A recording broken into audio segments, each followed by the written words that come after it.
गणेशमन्त्रं शुक्लाम्बरधरं गणेशमन्त्रं नित्यं नित्यं जपो जपो नित्यं नित्यं जपो जपो शुक्लाम्बरधरं गणेशमन्त्रं शुक्लाम्बरधरं गणेशमन्त्रं नित्यं नित्यं जपो जपो नित्यं नित्यं जपो जपो विघ्नविनायक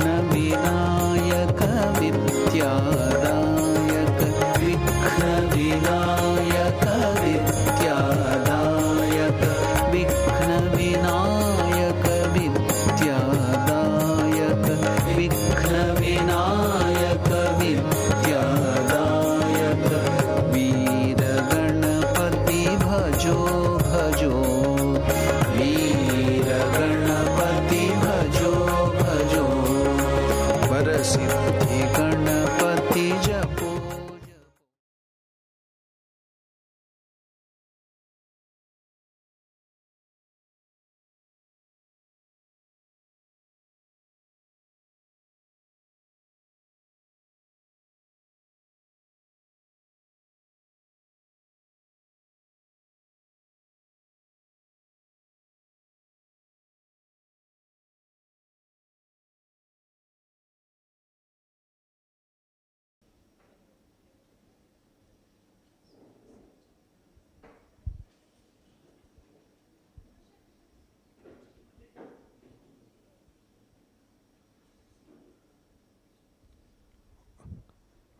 Om Namo Narayanaya, everyone. We will now commence with opening prayer by the Ramakrishna choir.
परमेश्वरा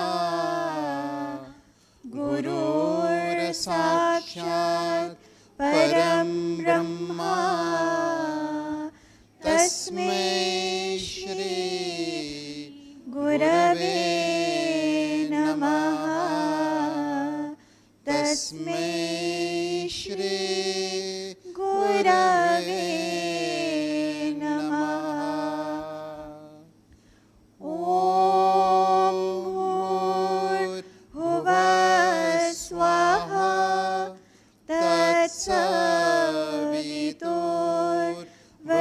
तत्सवितुर्वरेण्यं भर्गो देवस्य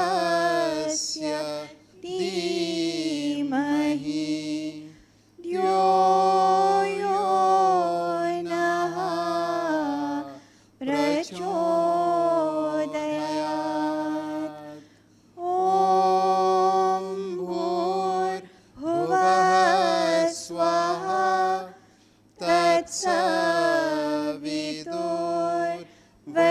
तत्सवितुर्वरेण्यं भर्गो देवस्य धीमहि धियो यो नः प्रचोदयात् ॐ भूर्भुवः स्वाहा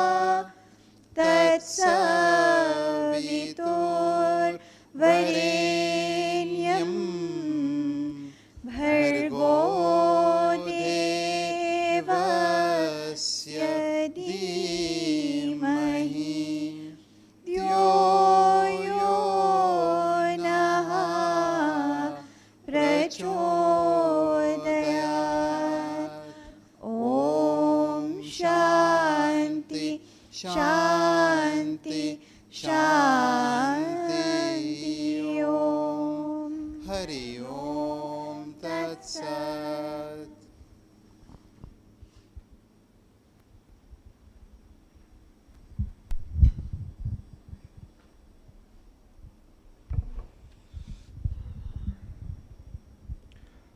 Revered Swami Swatmaramana Ji Maharaj, respected elders, it is with immeasurable reverence and joy on behalf of the officials of the Ramakrishna Center of South Africa, Phoenix, Johannesburg Sub-Center, that we acknowledge the presence of our revered Swami Swatmaramananda Ji Maharaj.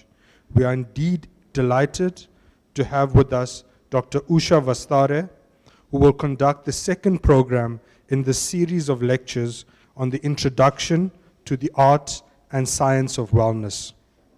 I also extend a warm and cordial welcome to each and every one of you to this morning's program, which also commemorates the 80th anniversary celebration of the Ramakrishna Center of South Africa, or Ramakrishna Center in South Africa, as well as the 125th anniversary of the Ramakrishna Math and Mission.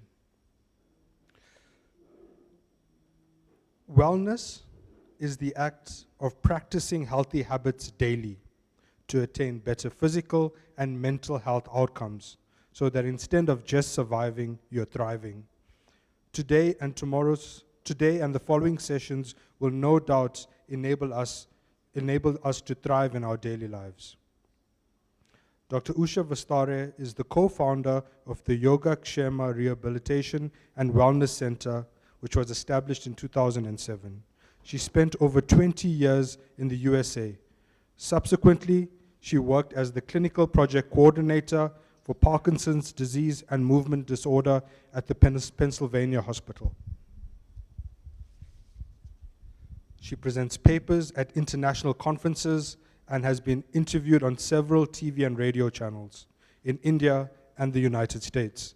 She has facilitated over 400 support group meetings at YogaKshema and conducted numerous workshops on mind training, mindful living, healthy living, overcoming automatic negative thoughts, forgiveness, improving interpersonal relationships, depression, stress management, and various other topics. I'm sure you will benefit from Dr. Usha Vasthare's presentation today. I kindly call upon Dr. Usha Vasthare to present this morning's session. Kindly note that we will have a question and answer session after the presentation. I lovingly hand you over to Dr. Usha Vasthare.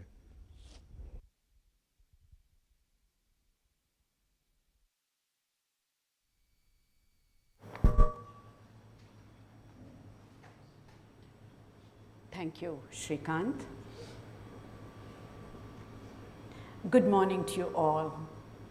It's a bright Sunday morning and a great way to spend some time learning and interacting to understand and to implement about our own health and well-being.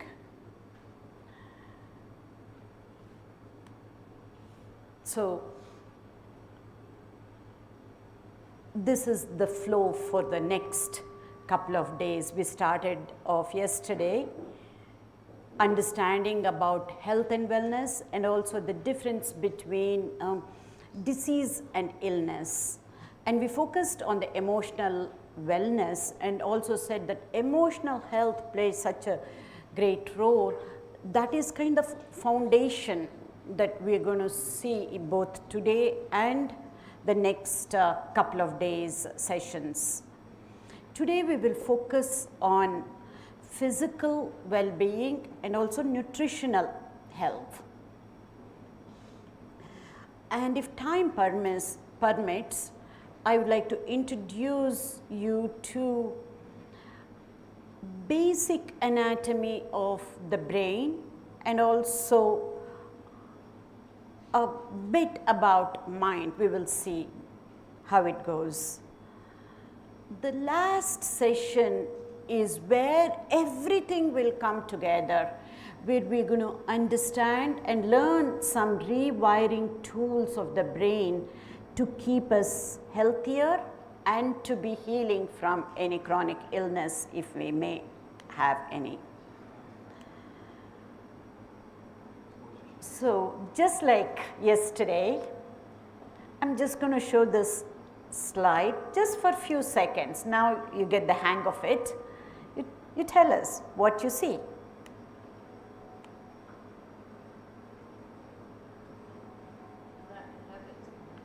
Pardon? A rabbit? Yes. A dog, rabbit and a dog, okay. All right. Anything else that you could see? Naresh, you're quite creative. You could see many other things yesterday.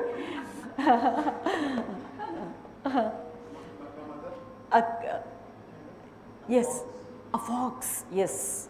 For some of us, it looks like a fox or a rabbit or no. What did we say? A dog. All right. We'll hold those. Whatever we saw, I'll come back to that. But you know, the basic idea for me to start off the day just like yesterday, to show something to you, is to be able to understand this statement, which is, if we change the way we look at things, the things we look at will change.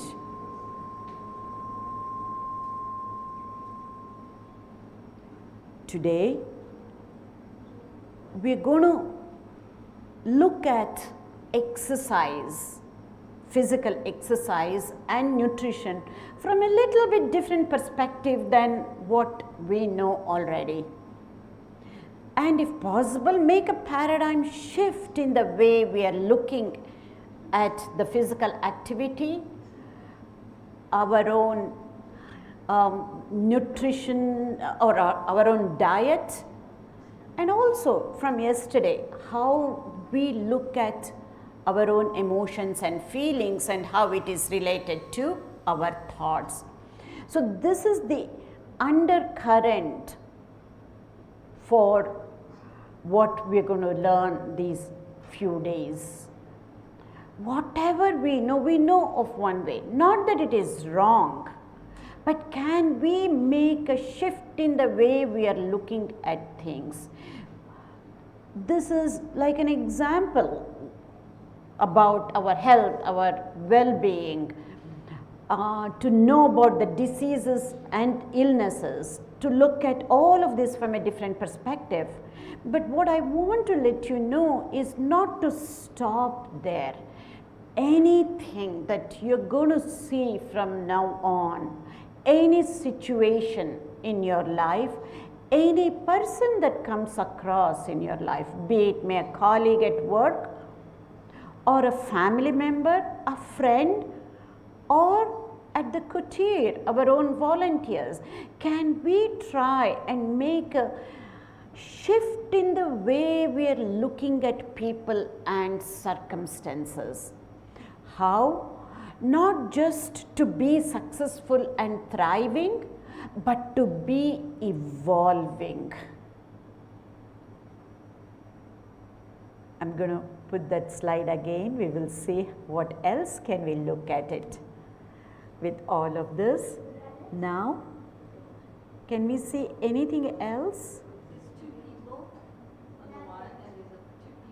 And a baby too, yeah, exactly. In other words, if we focus on the center part, the white part, it looks different. And if we focus on the darker aspect of this picture, you will see something else, right? As Ashika described, two people in one set, and in the other picture, two people and a baby. They're holding together, and it evokes different types of emotions and feelings. If you focus on the white part of the picture, and if somebody is seeing a fox there, and of course if you are afraid of fox, what type of feelings will it evoke? And if we see two people, loving people, youngsters in love, it will evoke different type of feelings. Is there one right and the other wrong? Absolutely not. And there could be many more angles, and I'm not joking. Just like how Naresh saw something else, we could see probably something else that we might see, which will evoke different type of feelings. So what I'm trying to say is there is no right or wrong. Everything depends on the way we are looking at things. From today, can we train ourselves to look at any situation, to look at any person? How can I use this experience in life not to be successful, not to be networking for my business? Yes, absolutely, that I'm not saying, not just to be networking, to be more successful in my business. That's a given, we all have to do that, but something much more than that.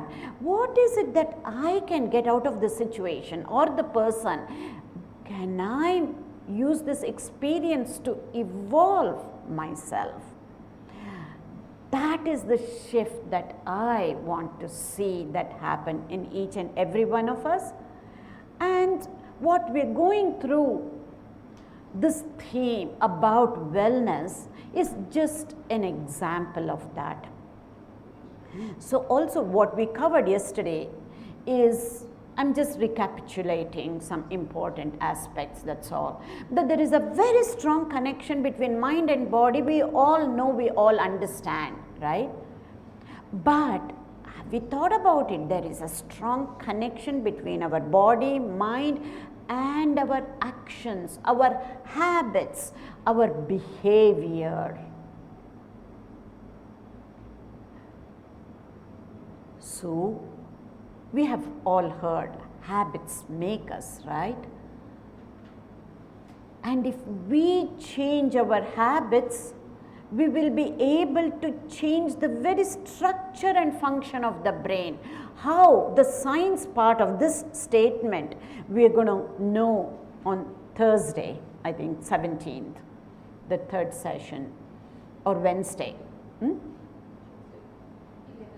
11th, okay, 11th we're going to know about it. The next session on this series, let me put it this way.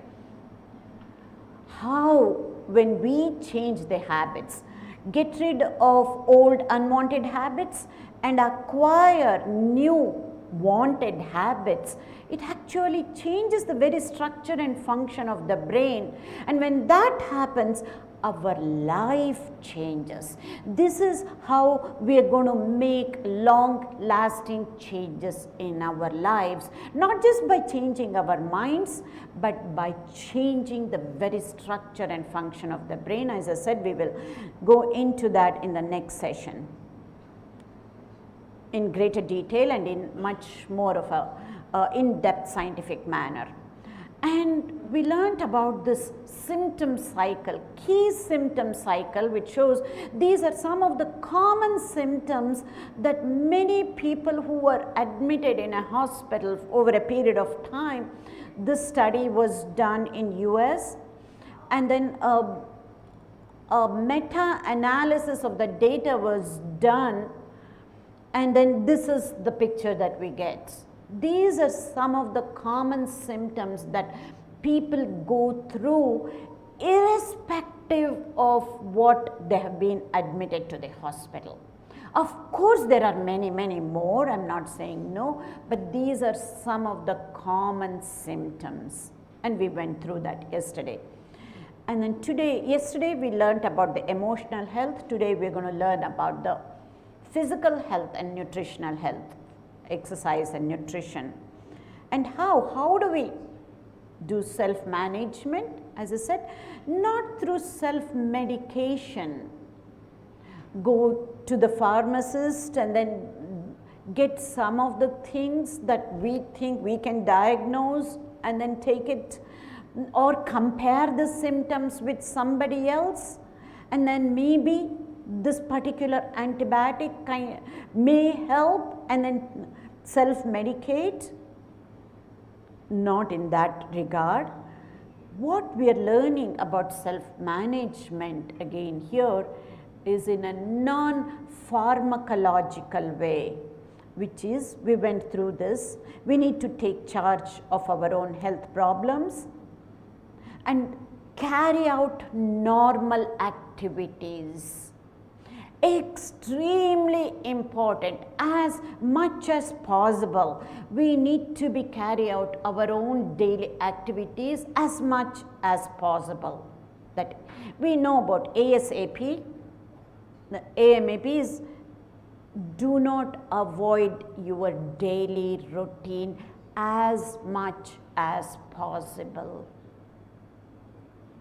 Even if somebody is bedridden, it is possible to carry on whatever daily routine that we can, may not be everything, even if it is a small amount, to be as independent as possible, and if it is possible, to be moving around.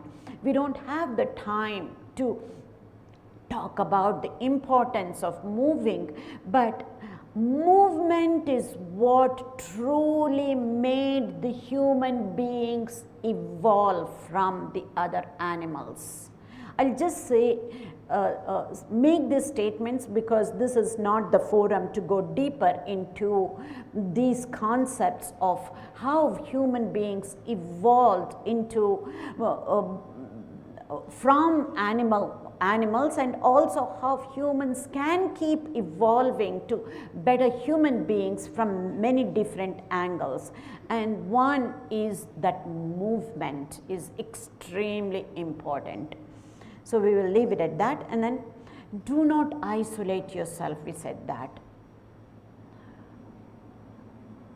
Make sure you have a support system within the family, amongst the friends, with the volunteer organization, with any organization that you're involved with.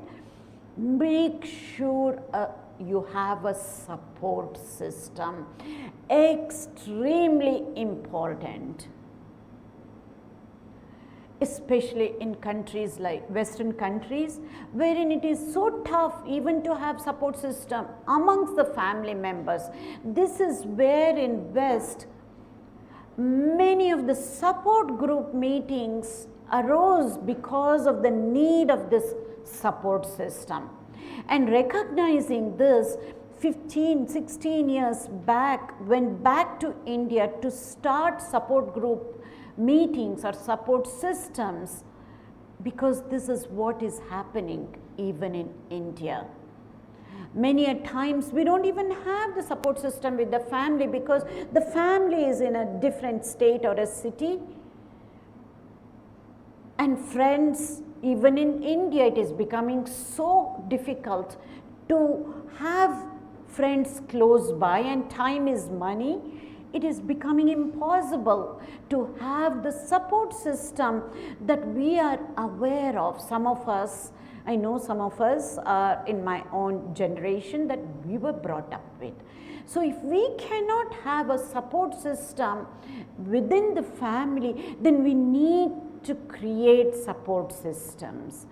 Because I've been talking to quite a few people where they're sharing their own experiences that are happening in their lives, and I see a strong need for a support system. And sometimes even when we have a support system within the family, there can be a support with the physical aspects or with the aspects of being there physically or for food or for different things. But these days things are becoming so much more complex. I won't say complicated, but complex, not as simple as it used to be.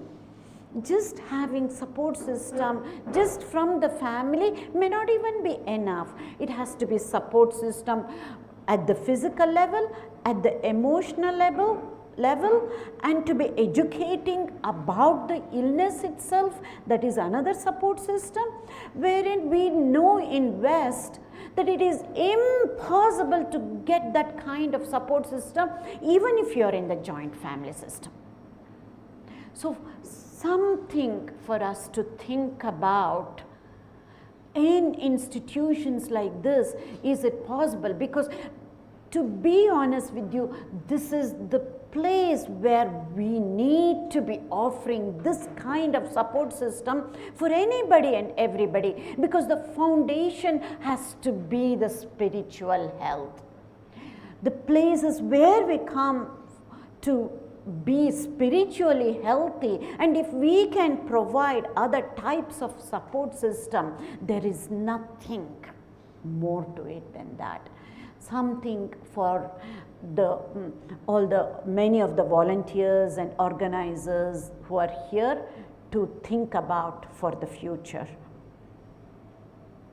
And as I said yesterday, expect certain emotional changes. It will happen. Do not resist. Once we know emotional changes are a part of this, whether it is for the person who is going through the illness or the caregivers or the family members. Especially certain chronic illnesses like we were discussing yesterday, until and unless they settle down, accept and get going with their normal routine, there is tremendous changes at the emotional level, something to think about. But learn to manage them. And we talked about setting goals yesterday. As I said, I'm building it up from yesterday. It's the same slide, but we have built up from the same slide, giving little bit more ideas than yesterday. Just setting goals. How do we set goals? We all have desires. I wish my son could come and see me a few more times. That's a wish. That's a desire. I wish my friend could call. I wish my sister or brother from a different country would keep in touch. These remain as wishes, and when they don't get fulfilled, and it won't, because nobody will know what the reality is until a certain time, and those wishes and desires become disappointments. But those wishes and desires, not something that is unreal, that cannot be fulfilled, but these are part of the healing processes, both for the person who is going through illness and also for the family members. Many a times I have to say this, even in India, and I see a lot of the culture, there are so many similarities in Indian culture that I see even here in African cultures. Some of the similarities, I know I don't want to focus on the positive ones, we all know that, especially how we are connected with the spiritual aspect of it. But I want to focus on, I won't say negative aspect, but certain aspects that pull us down, which is not life enhancing, or which is not as enhancing for us to be having a better healing process, which is that to be secretive about our illnesses. Many of the illnesses that a person might have, we would even share with our loved ones for different reasons. There will be certain reasons where we may not want to share. If somebody is much older to us and if they are too concerned about youngsters' health, and we will only give certain amount of information, that is okay. I'm not talking about at that level. Many a times we are secretive about our own illness. When we cannot share our illness, things cannot happen. Only organizations, private organizations, can fill the lacuna in the healthcare system, whether it is in West or in East, wherever it is, that can help people to heal. We will leave the doctors to cure the symptoms of the diseases, as we learnt yesterday, but the healing process, doctors play a certain role, a small role. It is the family and the friends and the support system from many organizations is what is needed to provide that system. So this is what the organization that I belong to, we have done this at least in Bangalore for the past 15 years, to be able to educate people even how to share, what to share, and how to have that support system. And now after those 15 years, it has taken a different level, wherein even institutions like NIMHANS, National Institute of Mental Health Sciences, they have come to us to be able to educate other groups of people, and we are part of that right now. And we have a team led by a lady who is a faculty of YogaKshema, who has spent time in Botswana, as a matter of fact, many years in the education system here. She is the one who is heading that aspect of the support system to be given to especially the elderly population. She's focusing mostly on the senior citizens. With that, I think we will move on to, that's the short introduction for everything what we covered yesterday, and to take it along. And the self-management, we said we're going to look at from 3 angles: emotional health, physical health, and nutritional health, and then the spiritual health. We will leave it to our Swamiji to guide us on that.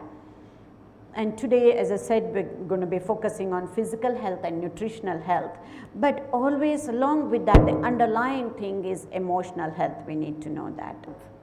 And of course, if this were to be a bigger group, I would have requested Ashika to put the next question that I'm going to pose you, to put it on Mentimeter, right? Is that how you say? But because this is a small group, I didn't want to give you extra work in the last minute, but you can just tell me, I'm going to give you 2 questions and tell me, what do you think? These are straight questions. What is riskier? Smoking 1 cigarette per day over a lifetime? That is question number 1. Or question number 2, being a couch potato for 2 hours a day over a lifetime. How many of you think question number 1 is correct? Okay, sure, Manasa, go ahead. What is riskier? Smoking a cigarette per day?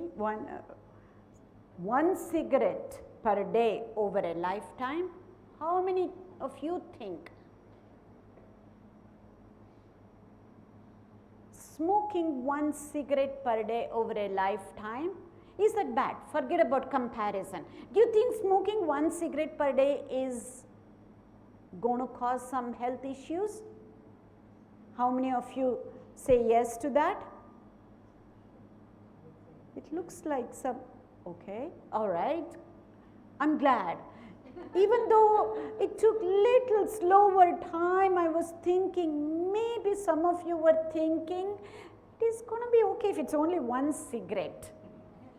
And then I thought maybe he or she is a smoker. That's okay if you thought of it that way, but will assure you what it is, even without going into the statistics now. Even if it is just 1 cigarette per day, it's not a very good thing to be able to continue for that lifetime. I'm not comparing between the 2. Okay, that is one. We all agree. Now, being a couch potato for 2 hours per day over a lifetime, I mean, so many of us do that, right? These days it is better because we don't rely on the TV so much. We use our handheld gadget, isn't it so? Earlier, before the YouTube days, before the social media days, many of us spend 2 hours in front of TV, right? So it doesn't seem to be as bad, isn't it? But do you still think? Forget, I'm not comparing. Is that good? 2 hours per day on the couch? We are not too sure. Yes, some of you are saying no, a strong no. We're not sure, we don't want to say. Maybe it is, but I'm still doing. I don't want to admit if I cannot change. See, some such simple questions. We don't know. This is where we need science. This is where we need evidence-based science, research to show us the true results. What is it? Now, I'm going to ask you, how many of you think question number 1 is riskier? Okay, all right. Now, 2 of you. How many of you think question number 2 is riskier? Few. Some of you don't think either one of it is as risky. Both. Okay, let us see what the statistics say, what the research says.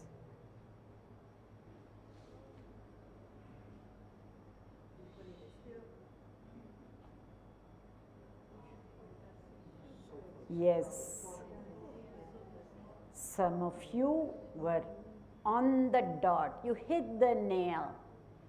They're both equally bad.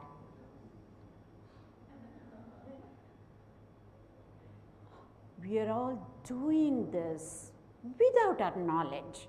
We do this because of ignorance, and Swamiji keeps honing in on us. Ultimately, it is the knowledge. And knowledge not just at the spiritual level, knowledge at every level. We do that because of our ignorance. And I'm hoping, bringing this scientific evidence here, that we will be able to change our behaviors, our habits, our actions. Because for what Swamiji says, where we are, it takes a long time to understand, comprehend, and put that into practice. So it has to be right now faith-based for us, right? Until we go a little bit deeper into that spiritual knowledge. At least here, we should be able to put that into practice, and then from here we can move on to what Swamiji talks about. Ultimately, it is our ignorance that is causing us suffering in our life. To come out of that suffering, until and unless we get out of that ignorant mode. Because if we are only hanging on to the devotion aspect, the faith aspect, until and unless that devotion is at that highest level, wherein the devotion and knowledge, there is no difference. I'm not talking about that level. I'm talking about the level where we are all in. Just the devotion with lot of ignorance will not help us to come out of suffering. I'm putting this in a very scientific manner. So for you to think about and then ponder upon and come back with questions the next couple of days we're going to be meeting. And this is what I call as evolving. To get rid of our ignorance, to be able to acquire knowledge, to improve our quality of life by improving our quality of life at our personal level, at the level of individuals, and to improve the quality of life through improving the quality of relationships. We need to come out of ignorance, and this is one way of looking at evolving from a scientific perspective. And the next two slides, you're just going to see three, and especially what happened to all of us the past 2 years when we had to work from home. So, sitting is the new smoking. This fact, scientific fact, and this question has led to this slide, and even more so the next two slides, so that we can grasp. All we need to do is, we don't need to remember the statistics, the data.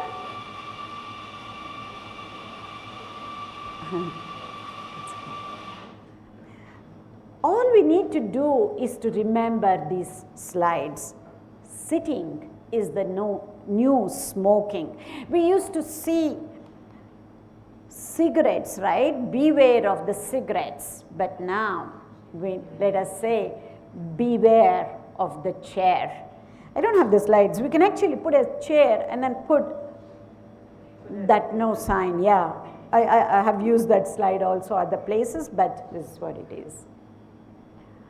I think I have made a case for why exercise or increasing our physical activity is so important.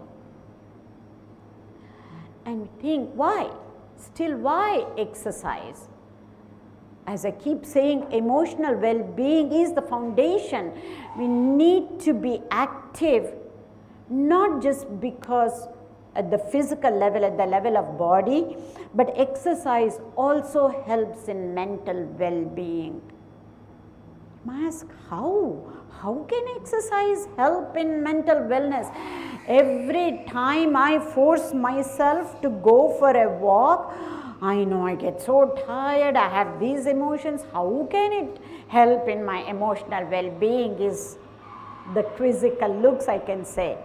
But again, as I said, I'm going to give you scientific evidence to help you to accept these newer concepts and aspects in science that we have tried to bring it to you so that it will help you in your implementation in your daily lives. So how exercise affects mental well-being? I don't want to go into details about how it affects our body. We all know that. We can easily get that on internet. Whatever you can easily find in one place, trust me, I will not be talking about that. What you cannot get on the internet from one place, and even if you get, you don't know whether it is authentic or not, is where I'm coming from to give you, starting from yesterday, the next few days, to be giving you the aspects that you will never be able to find in one place and grasp and get it. So that is why I'm focusing on how exercise affects our mental well-being, not physical well-being. We know that and we can get that. Look at this. Exercise cultivates the neurons in our brains, encouraging them to expand and connect with other neurons, to make new neuronal connections, to make new neuronal networks. And also exercise helps in that. Yesterday I mentioned about Hebbian law, which is one of the most important neuroscience concepts to understand about neuroplasticity, which we're going to deal with the next session. That neurons fire together, wire together. And also doing different types of exercise again will help. Yesterday I said use more real estate of the brain. What do I mean by using more real estate of the brain? Different parts of the brain, if we use even while exercising, it will help us in not just physical well-being but also mental well-being. And it's exercise, physical exercise is one of the most powerful tools that we can get to optimize our mental health. And it is so easy, and if we have the wherewithal, if we have the resources to go to the gym and then work out many different aspects, that is fine. Otherwise, as simple as walking, and I will also give you some quick tips, will surely help to optimize our mental health. And that's the reference you can refer to see how it can optimize our brain function.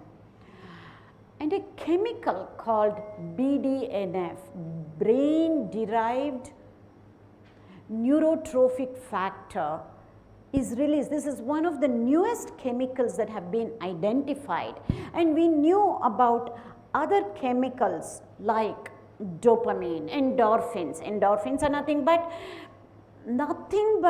opium. Another name for opium is morphine. When it is used from outside, it is a drug, which is not drug in the sense, not as a medicine. It causes lot of other problems, including addiction. But look at it, the nature. The nature has provided a chemical that is very similar to morphine or opium, that is released within our body, which is called endorphin. Orphin from morphine, endo means inside. The brain releases these chemicals that are very similar to morphine or opium. That happens when we exercise. And other chemicals like dopamine, noradrenaline, and endorphins are released. And the newest chemical is that BDNF that we know of, that we know that improves memory, focus, concentration. I say this in India, I don't know how, I have not met any of the educators or have not gone to educational institutions in South Africa, but I have been to many in India, in many different states all over India. And then one of the practices in amongst Indian students and Indian parents, as a matter of fact, when they get to a certain level where they have board exams, the parents, and many times in some schools, even the teachers, they stop kids from playing. They even take away the period where they have physical education and they devote it for either science or math. Any school that I go to, I tell them, it's so important for the kids to be playing, for the kids to be exercising, and not just playing and exercising, and they even stop going to music lessons. Art classes are stopped in the school system itself. So I go educate the people, educators and the principals of school, especially for the kids at their 10th grade, 12th grade, where they have to take board exams. Make sure you have these periods and encourage them to play, to be learning music, to be singing, to be dancing, to be doing the artwork. Extremely important, and especially playing. And I know there are certain mothers here with young kids, and some of them I don't even know their ages. So please make sure your kids go out and play, no matter what age. And I'm not just talking about kids, even for the parents, even for us, it's extremely important to be doing with the physical exercise.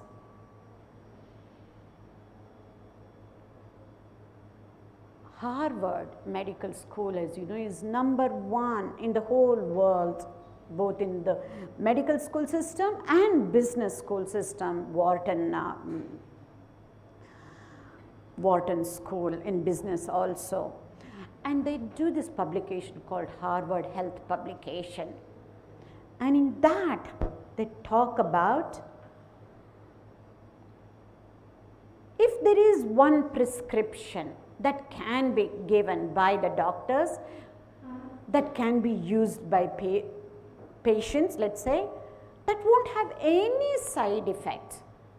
Did you know the little aspirin or Crucin, or I'm probably saying trade names, no, acetaminophen or ibuprofen, any kind of even simplest of simple painkiller that you take has side effects. If you actually read what the literature that comes along with that, if somebody has anxiety, they will never ever take that medicine.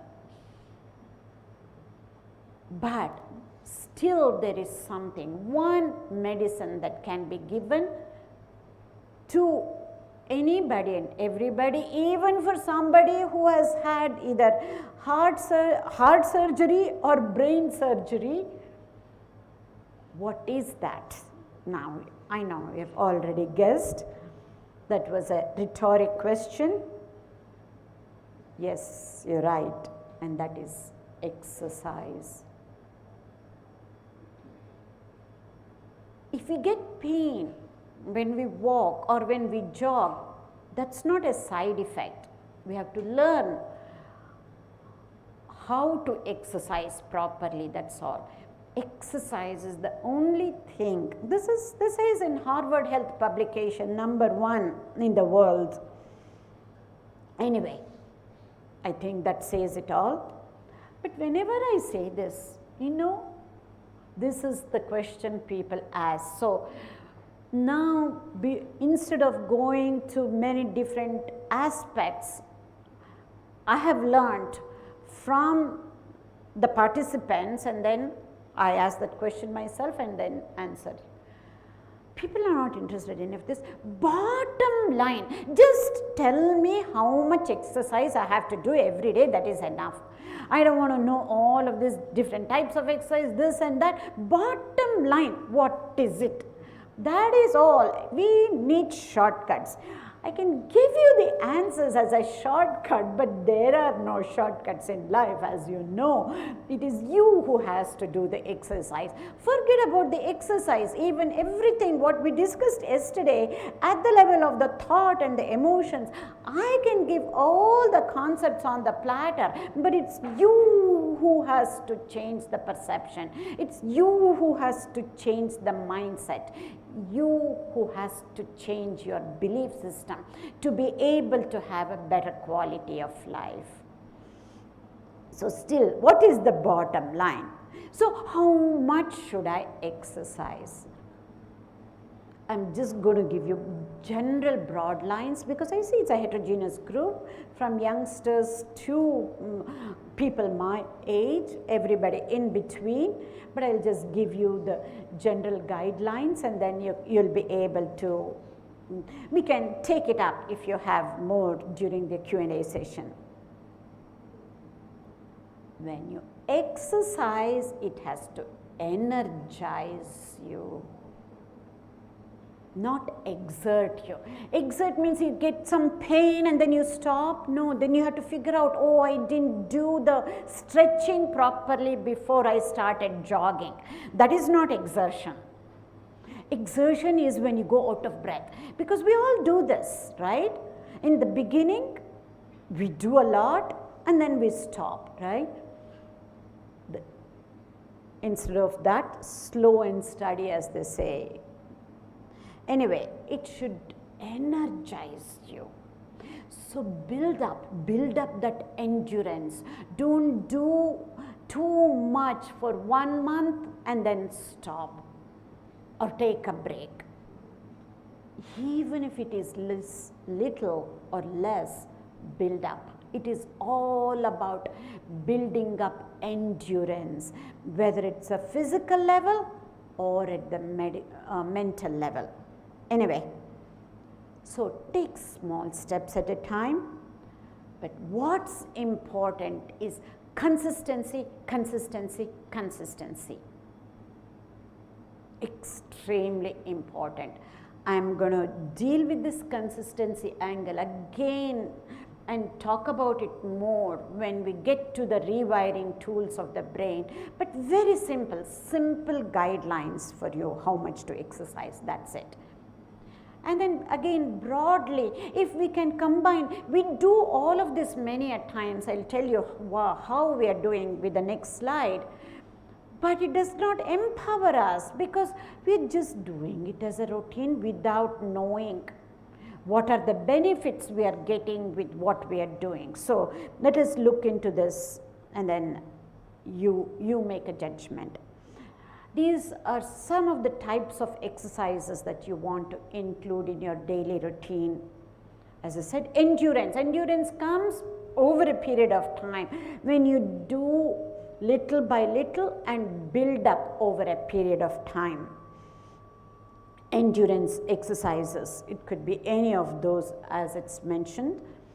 And then strength exercises, extremely important. We need to build up our muscle strength. That does not mean we need to go to the gym and then lift free weights. If we can, great. If you have done that, if you have lifted free weights and done bench press, then you will know how exhilarating it is, how energizing it is. I don't know, I have not gone to the gym here, but when I go to the gym in West, not in India, when I go to the gym in India, they look at me like this, oh, a grandma lifting weights, doing bench press. And if I go jogging in my complex, and the youngsters like you who are walking slow, they have told me, now we know we can also go jog after having seen you do this. But Strength exercises, lifting weights is important, but not necessarily you have to go to the gym.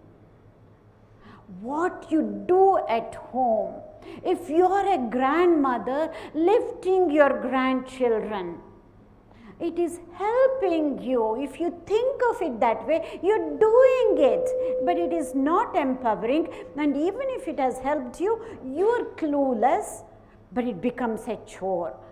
Oh, the baby now has gained 2 pounds. I cannot lift for too long is what grandmas complain. Rather than building up endurance and whatever, but in a safe manner, as much as possible lifting certain things for ourselves and whatever it is at home.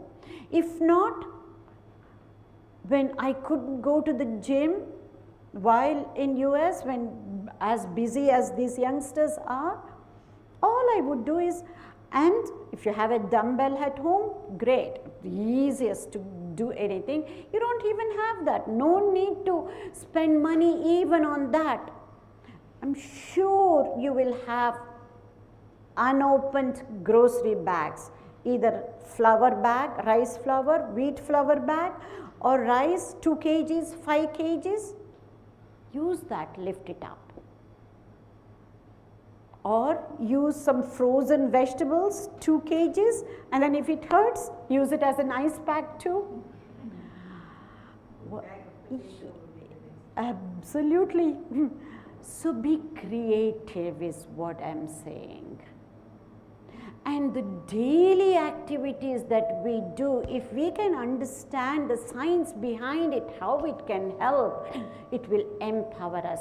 This is how our grandmothers, our mothers, if they were doing the chores at home by themselves, they were healthy because of all of this.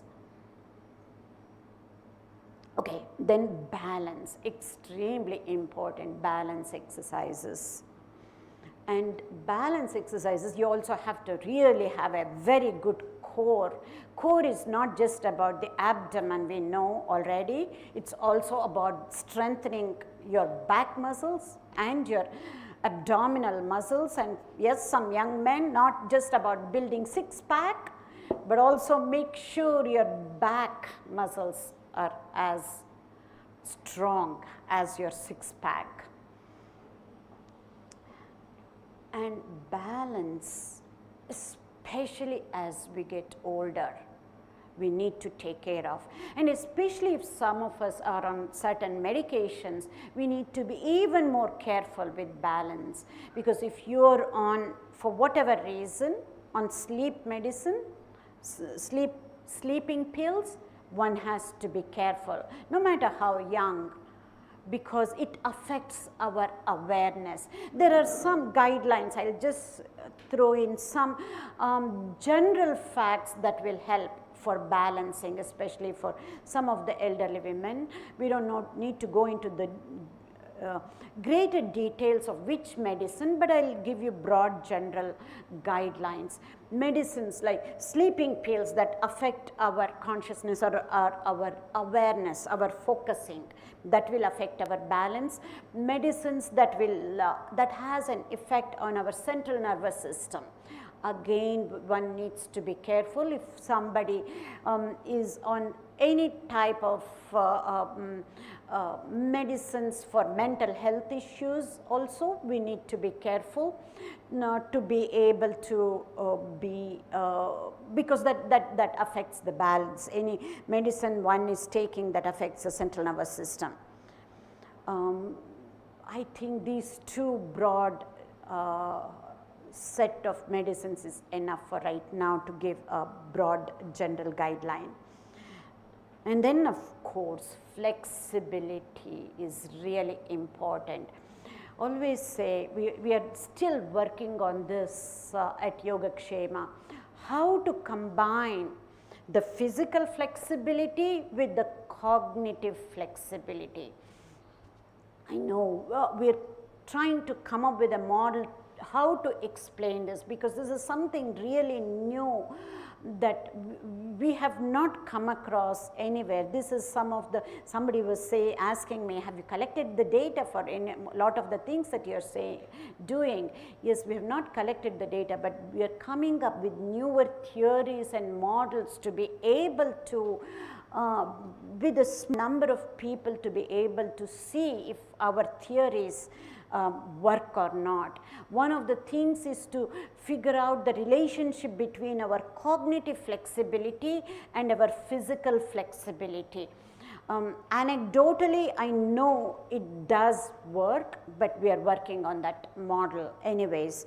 But what I mean by cognitive flexibility, as we are in the process of training our minds. I'm going to go into that. What is inflexibility and flexibility of cognition means, then you will be able to understand how flexible we are to be able to change our unwanted limiting beliefs and limiting thoughts and feelings. How quickly can we change? That is one easy example of giving cognitive flexibility. But anyway, flexibility exercises are extremely important, especially as we get older. So those are the general guidelines. But with all of this, still I'm going to give you quick tips, as it says, if very, very practical, quick tips, as a matter of fact, especially for people who work. This is almost meant for people who work and not necessarily, and even for homemakers or who are at home and then working from home, still this could be it. And when we are meeting friends, we don't have to be sitting and then talking and eating at the dining table all the time. Many a times this is what I do, meet with our volunteers while talking. We walk and talk and as they say, kill two birds in one stone, something like that. Yeah. Have that synergistic effect. Even though you do little bit, you have more of an effect. So these are some of the guidelines. But even without all of this, I'll give you one simple tip which we have been giving for years, whether for people who work or for people who are at home. All you need to do is to put an alarm on your phones. Every hour on the hour, all you need to do is to walk for 5 minutes inside the house, from one room to another. You can even do brisk walking for 5 minutes if it is possible, or just normal walking for 5 minutes. Do 5 minutes every hour on the hour. If you are up for 10 hours, if you really make this into your practice, you would have had 50 minutes. I used to say you can keep walking in the living room and keep watching TV. These days, nobody watches TV. Everybody is in the handheld device. And for elderly people, and for even youngsters for that matter, I wouldn't want you to be walking, looking on the phone, that's all. Watching TV and walking is okay. It's not as safe to be walking with looking at our messages. So every hour on the hour, just take 5 minutes break and see the consistency in this. I can calculate and tell you how many calories you would have spent and what not, and then over a period of time, if you maintain the diet, how many pounds you can reduce. No need to go into all of that. You'll be able to do that yourself. That's the easy part. But practicing is what is tough. That's the simplest tip that you can get. Just to show you this is what is happening in West. Doctors are really giving this as a prescription. Not only doctors are giving this as prescription, and I'm talking even about more than 18 years back or even close to 20 years back, our health insurance covered the membership for the gym. It's probably a routine here now. I don't know if it is covered. You can educate me on that. Does your health insurance cover the health membership to the gym? Yes, some of them, depends on the, yes. This, I'm talking about 20 years back in US this happened, and I have used it. 20 years back, I used to go and do yoga sessions in a gym in America. And now this is what is done in a routine manner. See, I was talking to somebody yesterday. What I am saying is nothing new. I think it is you, I guess, right? Whatever I am saying is nothing new. Everything has been said in our scriptures, or it used to be a common practice in our culture and tradition. But now it has to come from West. It has to come from a different garb. We have to package it with using different terminologies. That's okay. I'm not blaming anything. And I'm doing that with the scientific evidence. Even in India, I see many people do yoga practice in states than the people that I know in India. Even in India, yoga is not a common practice, whereas in West, doctors are prescribing this.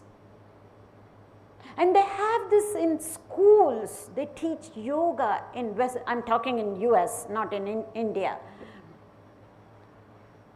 It's a routine now. And mindfulness breathing practice, not in all schools, of course. These are in schools, private schools, for people who can afford to send their kids to the private schools. Those are the kids who are enjoying all of this yoga, mindfulness and whatnot.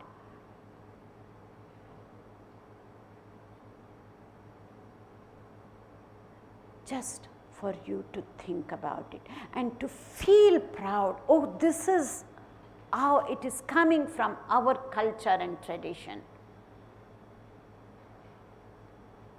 Can we be proud to be doing some yoga exercises? Fine, you can call that as Bikram yoga.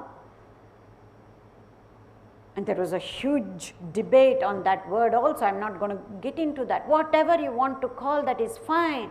But those are yogic practices.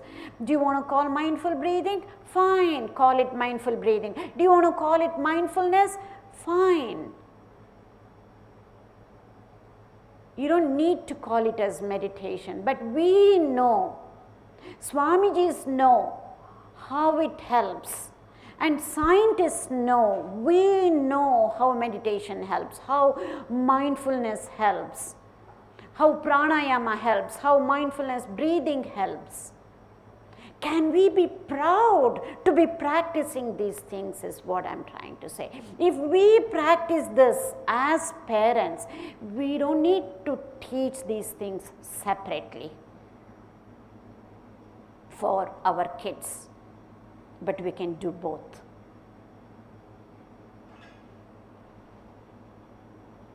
Again, Harvard Health publication,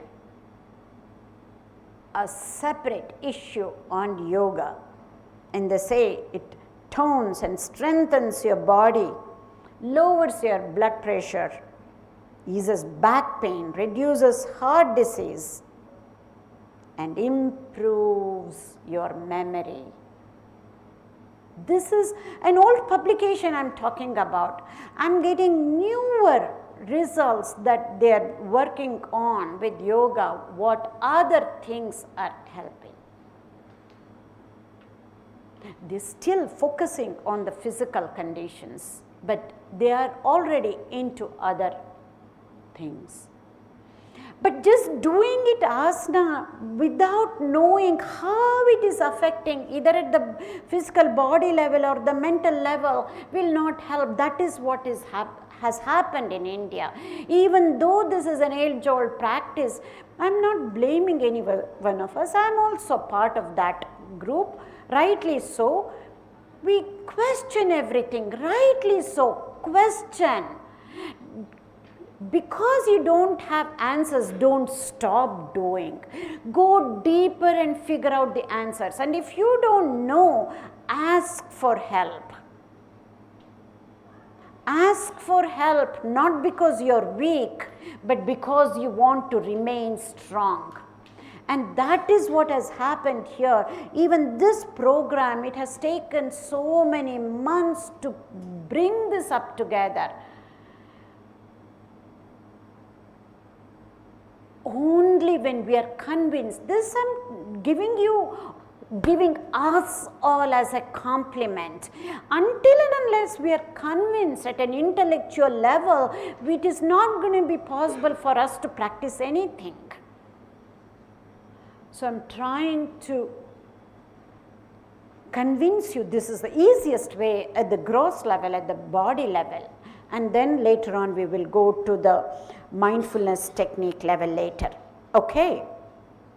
So quickly, some statistics again. I'm going to switch gears.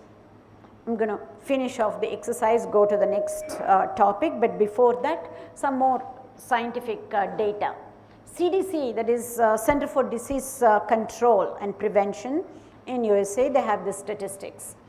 70% of the American deaths is caused by chronic diseases every year. And what are those chronic? I've just listed a few. There are many more. Yes, rightly so. We have focused a whole lot on the COVID pandemic because it's an acute, it's a disease. And now we have handle over it. We have to now go back and focus on the chronic illnesses, and both in terms of research at the research level with the scientists and us as people for practitioners. We need to be focusing now on our chronic illnesses and try to see how we can manage and how we can partner with our doctors and also do self-management. And all of this can be reduced by these two factors: physical exercise and nutrition, which is what we are going to go into. But before that, one more. This is just food for thought. I'm not going to go into the detail. Do you know answer to this? Any guesses? Diet. Yes. Thoughts. Stress.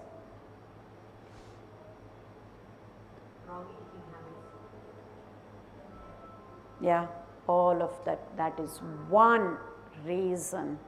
Single most reason that is responsible for most of the chronic illnesses. I'm not talking about some of the chronic illnesses that come because of genetic makeup. I'm not talking about that. Even that can get aggravated through stress.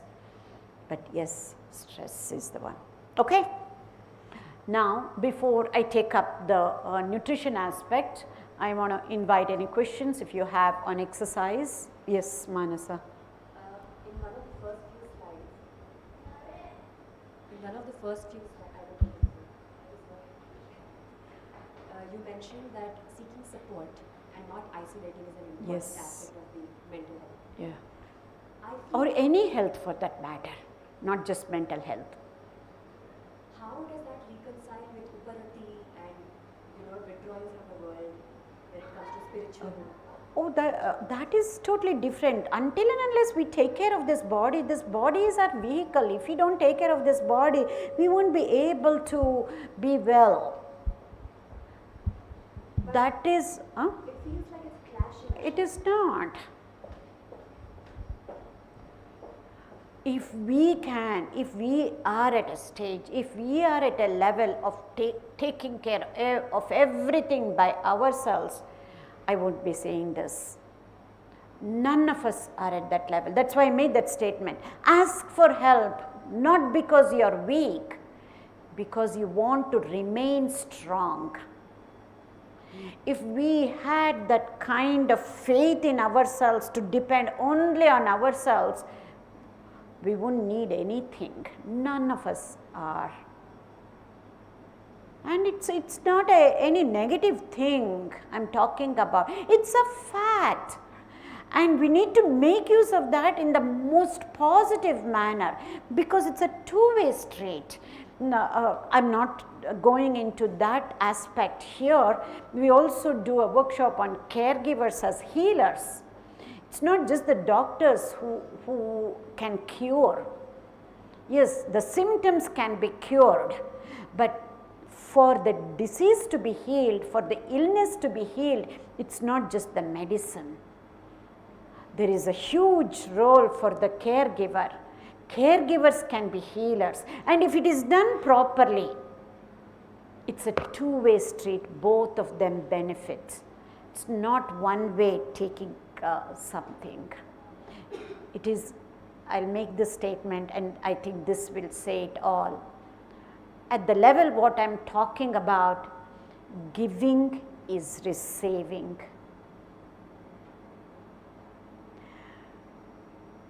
Because each time, even when I am sharing whatever I'm doing now, each time I share, I go deeper in this knowledge, because I cannot sit in vacuum and think how much more can I do, what more slides can I make. There has to be something concrete, right? And there has to be people seeing and interacting. I can go deeper. And it is not just in science. You ask any Swamijis, the reason every time, any teacher for that matter, I'm not even talking at the guru level, because of them we from Paravidya to Aparavidya, but still whoever is teaching, if they are not learning, then we are doing a job of a robot. It is much easier to put it on the computer and do it.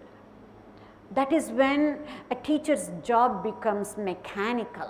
If you are not learning when you are sharing, even at a kindergarten level, if a teacher is not learning from those kids, it's just a job. It's a two-way street. It's a two-way street. Giving is receiving.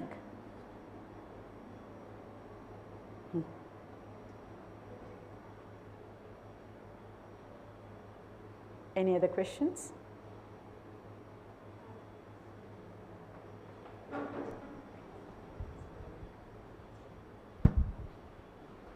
Namaste. Just wanted to find out from you. You said with the brain and nutrition. Where is? Yeah, Oh, okay, yeah. with the brain and nutrition and obviously exercise, that all is part and parcel of one aspect. But when our brain is not functioning properly, you mentioned all the medication. Now from a sports perspective and exercise, all these supplements that people are taking at the moment, would that not also be having an effect on your brain? What basically? supplements are you talking about?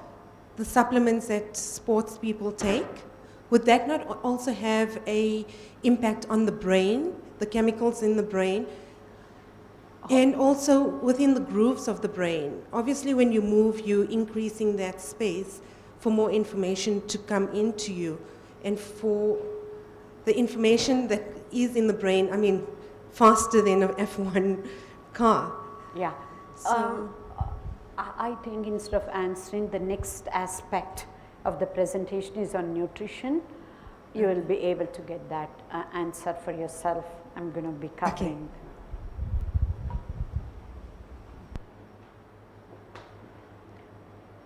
And a quick answer is, the general, you said supplement, so I'll keep it general. Yes, it does have an effect. And we will see, because the next part is on nutrition. So,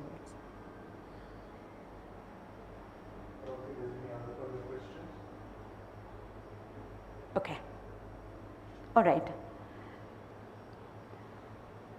I'm going to go into the next aspect of nutrition. Again, I'm just going to bring in newer concepts and for you to ponder about, think about. These are all open-ended ones. You have to figure out things for yourself and customize for yourselves. And if you have any specific issues for each one, I can take it up later. By now, you know, from yesterday I've been talking about, and then we have heard from Vivekananda's statements and whatnot. We are what we think, right? It's a no-brainer, if no pun intended, or I should say pun intended. Yes. And yes, we cannot lead a positive life with a negative mind. Again, a no-brainer. We've experienced this, but yet we try to lead a positive life, putting a facade, and so there is that disharmony from outside to inside is what also causes stress. Yes, outwardly we have to put a facade. I'm not saying not to, but work from inside out. That is, working from outside in. Putting up a facade is working from outside in, but don't stop at just putting up a facade. It will not be complete. Work from inside out too. This is a no-brainer, but have you thought about this? We are also what we eat. So, if you change the way you look at things, the things you look at will change. Do we want to be paying the pharmacist or the doctor, or should we be paying the farmer, getting good, nutritious, balanced foods? If possible, organic foods. If possible, only fresh foods. Even fresh vegetables. Yes, we cannot not do away with frozen vegetables. At least frozen vegetables are better than canned vegetables. Can we do away straight away without canned vegetables if possible? These are the quick things we can apply right away. Because again, I'm saying this out of experience. Having lived 42 years in West, I know how many, may not be as many Indians, but Americans using canned foods. It was necessary at a time during World War II, whether it is meat or vegetables, and they needed the farmers in America are not like the farmers in India. They needed to make money. They did not want to waste, so they would can the vegetables and then sell it. And that practice has carried over. And I have seen this in West, and then I have used it too before knowing, understanding, being educated about all of this.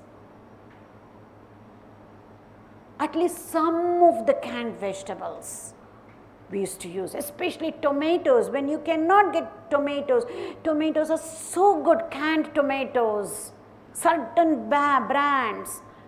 I'm saying this out of experience, and then we have realized, we are talking about this even when patients come to the hospital. That's what we can do as medical professionals.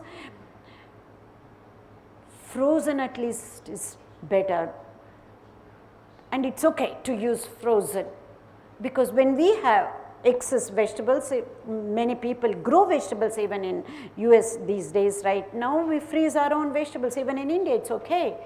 But my request to you all, please stop using canned vegetables.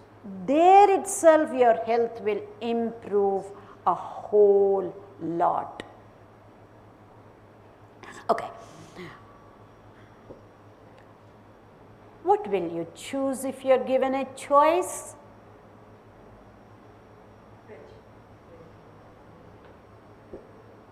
See for yourself. They both look alike.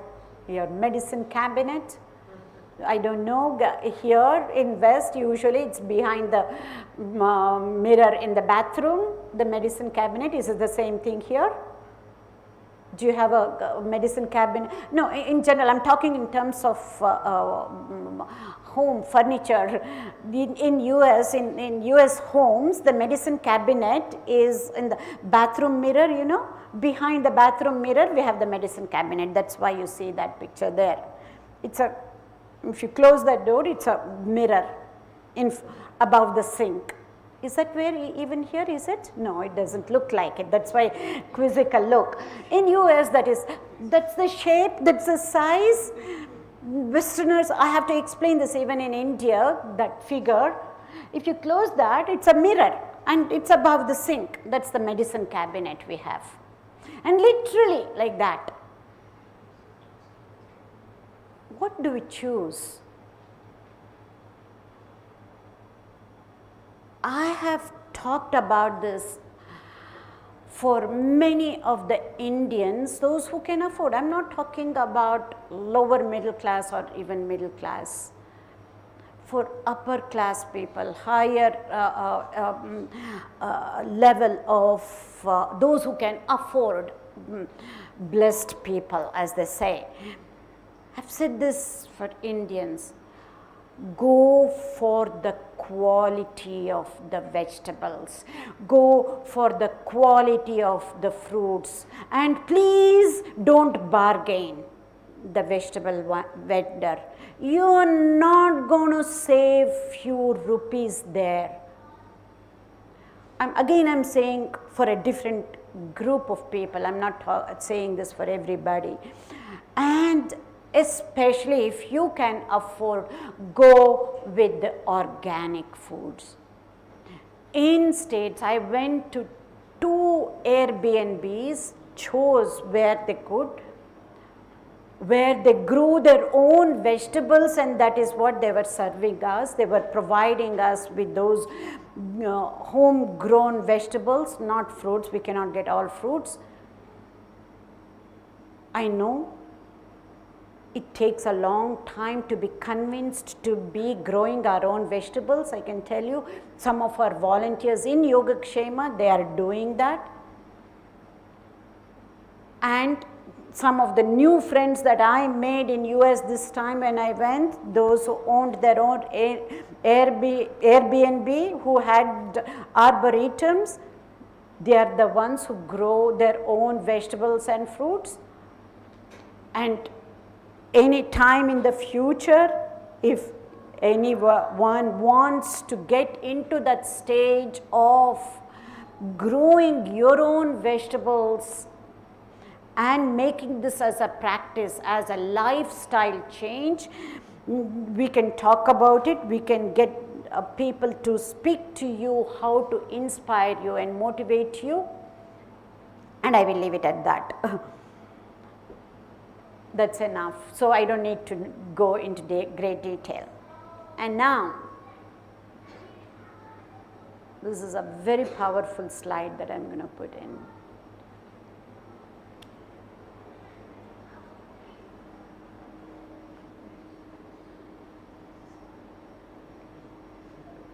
I tell you, somebody who is trying to practice this for years, because if I say something, my words would be authentic if I'm practicing. It's not just taking a slide and then putting and then showing it to you. It is not sharing knowledge.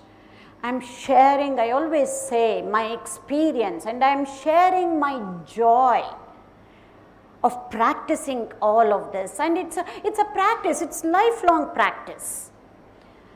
It is not easy. But we have to be convinced. This is where it takes the free will we talked about yesterday, the attitude we talked about from a neuroscience perspective, not the way we say, oh, she has an attitude, kind of an English parlance attitude, the group of similar thoughts and attitude. It's a process. We need to be convinced about this.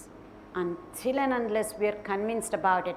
And then once you are convinced about it, and once you start with that and then come, rather than saying this is what you have to do, I don't want to go there. I'll tell you how hard it is and how we can overcome. And especially many of us are quite sensitive, we don't want to say no. And yes, it is okay to be eating anything, the quantity or how much and what not. It's extremely important, very powerful. We have not thought about food in this way. Okay, I'm just going to show you a few pictures because this is so customized, there is no way I can say. I'll just give you broad general guidelines and then say. Right? You can, these are just from the internet, plenty more you can get. All of this I'm just going to run through. Right? We do for all of these reasons. It's quite okay. I'm not asking you not to eat certain things. Never. I will never say that. Why you eat, how much you eat, when you eat, just be mindful. Mindful nutrition workshops. In fact, we did this. The very first time I was here, I think, and the first time also I had done mindful eating in India, but mindful cooking and eating in Joburg was the first time we did a couple of years back when I was here. That brings back good memories, fond memories. I mean, quite a few of you were there at that time. Yeah. So this is never ending, we can talk, but I'll just give you some easy tips and then see where we can go. There are many photographers here, right? Quite a few of, as a hobby. You know the rule, right? 1/3 rule in photography. Anybody who wants to tell me? Good. Photography as a hobby, as a passion. Okay. I'm sure many of you do, then I won't tell you, it's going to be mystery. Go back and check what is 1/3 rule in photography. But I'm going to give you, apply the same 1/3 rule in nutrition and then give you. Not on your plate, but in your tummy, 1/3 rule. 1/3 for solids, 1/3 for liquids, 1/3 empty. Easiest tip that you can. When you still want to eat, especially your favorite stuff, especially the ones that Swamiji makes, those sojis, when your eyes want to, but you try and stop. Yes, we love those. When you still want to, we'll see how tough it is. If you don't want to, in a negative way, to say, no, that is not what I am saying. We want to have that, and then we want to restrain. That is power. If you just use willpower, oh, this is bad, I don't want to use, that's not what I'm saying. Make a shift. You love those foods, you want one more spoon. And then restrain for the rest of the next concept I'm talking about. This is, no, it's nobody's fault. It's we have to make the choice. And even if we eat, we have to eat it being happy, not because we are forced to, then everything is fine. Then we will know what less we can. No. This is how we have done to our kids too, we forget. And we still do to our pets and our kids. So it's just how we give and how we take, and why we say no, and why we don't want to eat. For everything, science is about the why, not just about the how. If your why is strong enough, you can get any number of how. There are plenty of how to, how not to, how not to. That's not as important. Why? Why has to be important. And why has to be very strong. Then only we can achieve anything if our why is strong enough. Okay, couple of things about fasting. I don't know here, in US, in India it is big, here also, intermittent fasting, you have heard about that. So I don't have to go too much into detail. Fasting, all different types of fasting, intermittent fasting, 12 hours, or eat for 6 hours, fast for 18 hours, all different combinations. You can try your own, but if anybody has a health issue, please refer to your physicians before fasting. But general fasting, again, this has been there in our culture. But because of the religious connotation, because we were not taught the why behind it in a proper way, we have lost it. Everything, all the research that I am seeing in West, whether it's neuroscience related, whether it is nutrition related, whether it is exercise related, everything I see, those scientists, I can even see the connection of some of the scientists to the Indian tradition, how they have come to India, stayed with one of the gurus and whatnot, taken the ideas and come back and done research. We have to be thankful for those scientists.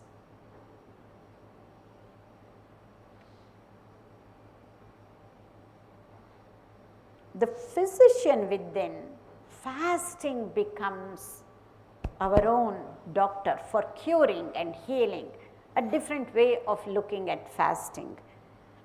I'll just breeze through these slides because you're already familiar with the fasting, and then I'll breeze through and then we will see. Health and healing will follow.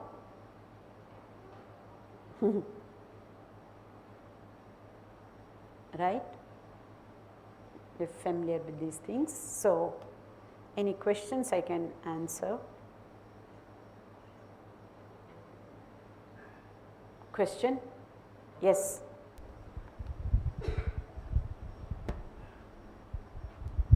Doctor, you made reference to canned foods and the harmful effects in terms of our digestive system and the long-term effects in terms of your health. What about the preservatives and those kind of like packet of chips and savories and pickles and the consequences of that? So if you can just add, sure, throw some light on it. Thank you. A great question, a great question. I just talked about canned foods because it's the other, that I focus mostly on fresh foods, and I'm glad you caught on that. What we're talking about, packaged foods, any packaged food, as you know, it has not even just preservatives. If it is just used as preservatives, it is okay, I tell you.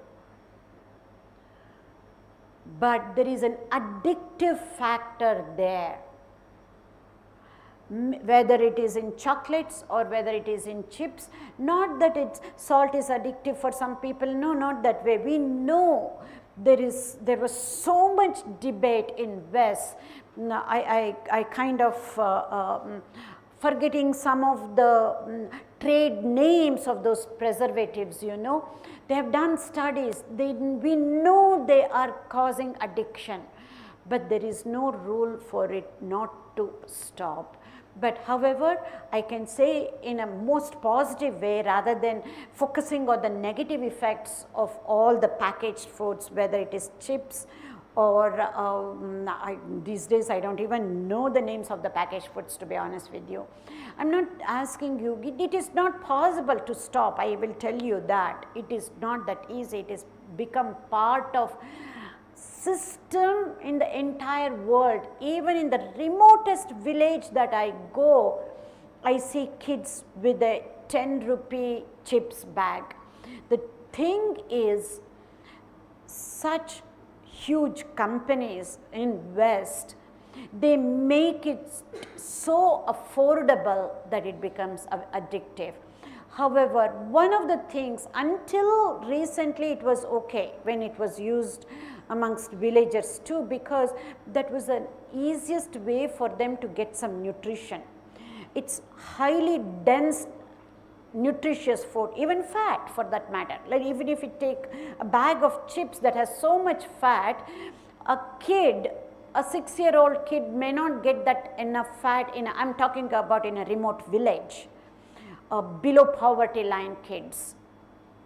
It was okay, but now we see diseases both in kids and in adults, even in villages, because they are used to these packaged foods.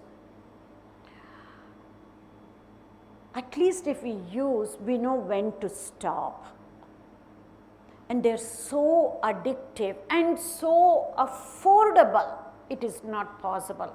I will give you one example and then of a negative thing, and I will go to the positive aspect that as I said. When I was working in US, in the medical college and in the hospital, I was like a kid, I was clueless. It was a shock to me to see young moms, because they are young, they have become moms and they have kids, and they feed the kids in a bottle, they feed beer to the babies in a bottle. I have seen this in US. Why?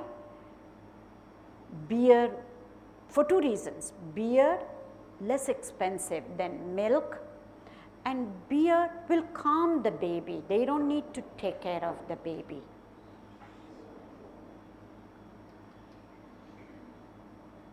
That's a negative example. Let's focus on the positive example. It's we were talking about Michael Pollan with somebody yesterday. Yeah, he's not here, I think.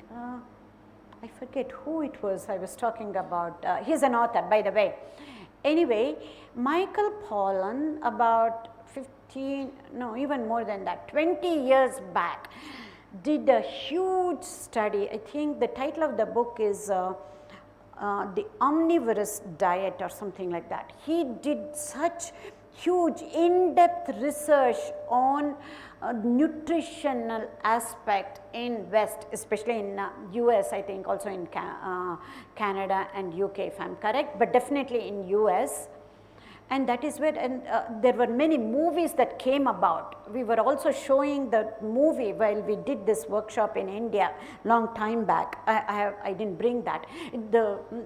We should be able to get that on Netflix. You can, that's a reference I'll give, you can go watch that. It's called Supersize Me. Supersize Me.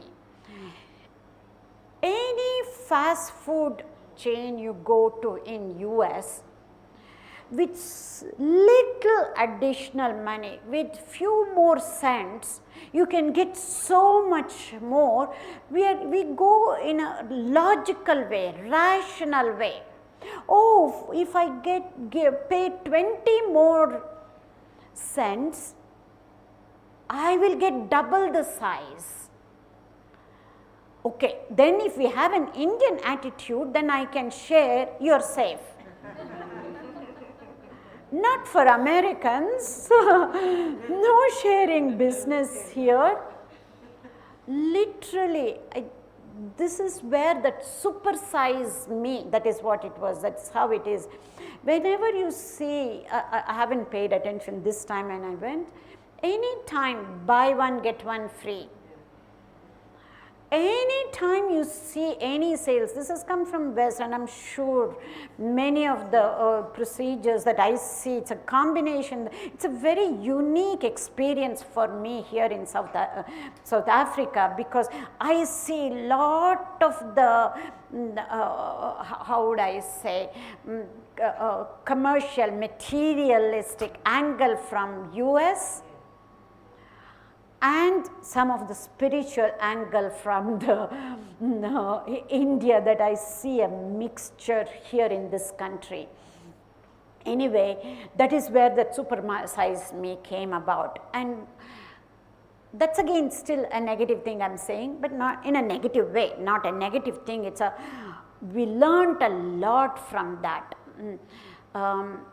But because of his work and because of his book and because of the way he went and spread the message, you know, now I heard that in schools in US, their whole nutritional aspect during the lunch hour has changed completely, even in the public schools, not just in the private schools. That is the good aspect. It has taken 20 years. That's why I know whatever I am saying, whether here or in India, it does not sink into many people, but it takes one person to believe. It is not about me, it's about the message. I always say it is not about the neuroscientist here. It's about the neuroscience message. It has taken 15 years for me to get to this stage to be able to spread this message. And I believe in the message, and it will happen, because I have said this in India, whether I go to educational institutions, whether for a group of 30 like this or a group of 3,000 which I have done in India, any educational institution that I go, whatever we talked yesterday about our mind, to educate the kids about their own emotions and thoughts, how will they be able to manage their emotions, have to be taught when they are young. And many Swamijis have agreed, but it's the people in power who have to be able to do that. And we believe in the message, and it will happen. Otherwise, see, if I were taught when I was young, I didn't have to go through a whole lot as an adult, and it's not just me. Each and every one of us didn't have to go through, because we are not lucky as Swamijis that they knew how to train their minds at that young age. They had that guidance. Not for the masses, right? We need to know why we feel like this towards our own loved ones. We have brought up our own kids, and when they turn back, and then we don't know what is happening. We don't know how to deal with those situations. And it's not just with few families, is what I'm trying to say. I have been traveling to so many different countries of all various socio-economic, educational backgrounds. I hear this. And not only just interpersonal relationships, and the major issue about using the cell phone and social media.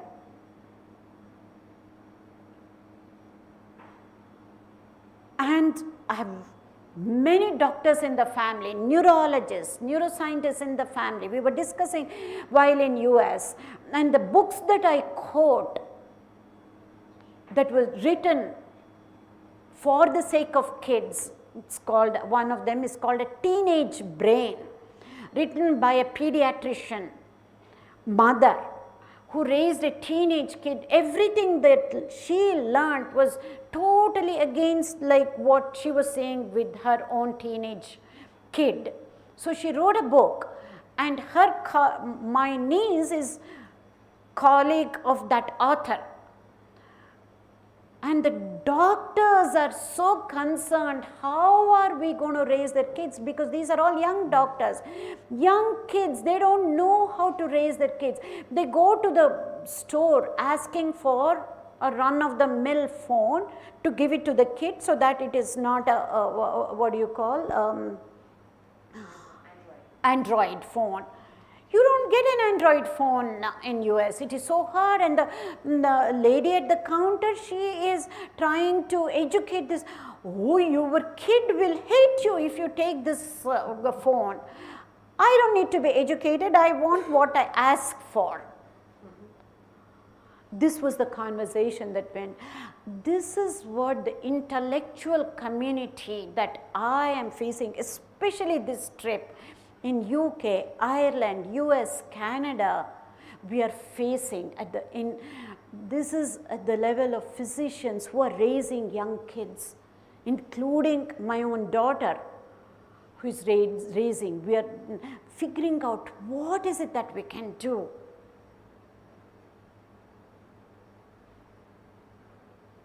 That is where, yes, just it's not about hating technology.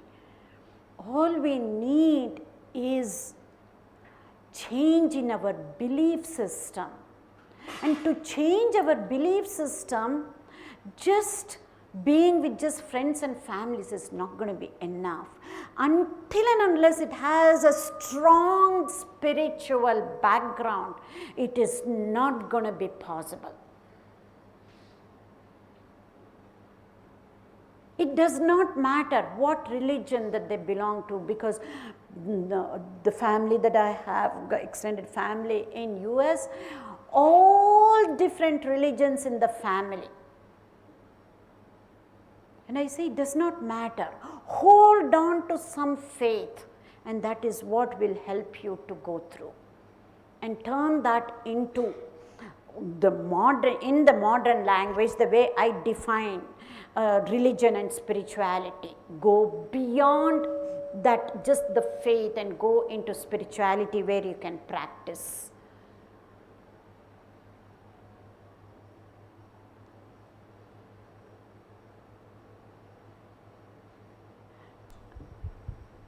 Ushaji, one of the techniques mentioned for making exercise part of your daily routine was to walk for 5 minutes after every hour, having an alarm on our watch or some such thing.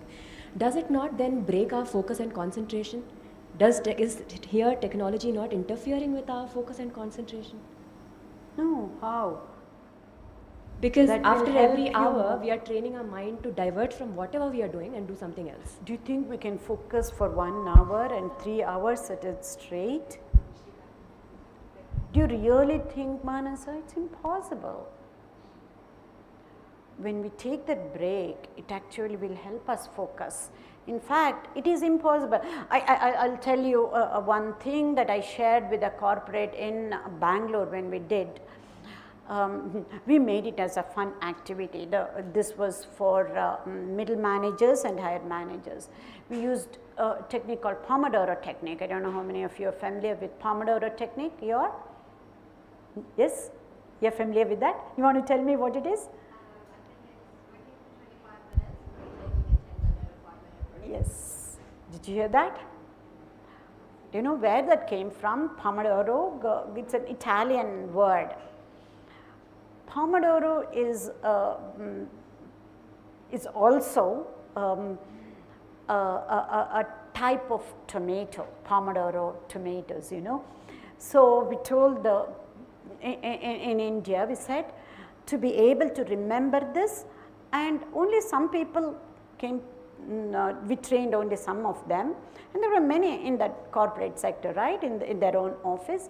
So every day, bring a tomato from home. You don't need to worry about which type of tomato, whatever tomato it is, bring one from home, put it on your desk. That is how you will remember to use this Pomodoro technique, and then eat the tomato, because that is also good for you, fiber. It will do. And they thought it was a joke and they wouldn't do. And then this was middle managers. And the higher up level, they started bringing, they started using, and when they saw, oh, this is for real. And that is how, in a fun way, you form a new habit by law of association. It is impossible to be able to focus for such a long time, Manasa. And this 5 minutes, I'm saying, instead of walking, you can, if it's go up and down the stairs. For youngsters, stand up and jog. You can be listening if you want to, anything that you're, whatever you're reading, put it out loud, listen, and then you jog right there at that moment. It is so powerful. Do you think every day we will have 15 minutes that we can go out and walk? And even if we do, this is on top of that.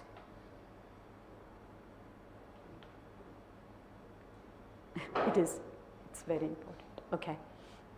What I'll do is I'll quickly, the last few slides, we will do that. These are many of the benefits of fasting. And I just have to just tell you this.